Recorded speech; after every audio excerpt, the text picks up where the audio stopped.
Considering the spec listed before, that the MateBook X Pro absolutely flies through basic tasks shouldn't be too surprising.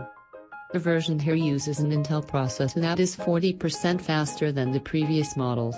Huawei is keen to point out its use of a U-series CPU, rather than an M-series, which is more often found in laptops of this size. Benchmarks. Here's how the Huawei MateBook X Pro performed in our suite of benchmark tests. That point, coupled with NVIDIA MX 150 graphics, leaves us with a laptop that's prepared to take on nearly any major productivity task short of editing and rendering 4K media. The laptop keeps pace well enough with the comparably spec'd Dell XPS 13, beating its Geekbench 4 single-core score and coming within the margin of error of most other benchmarks.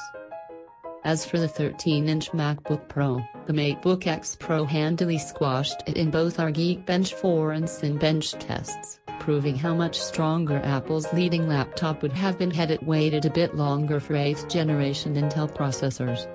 Meanwhile, the MateBook X Pro's dedicated graphics chip means it can handle media editing and rendering better than either competing device without issue.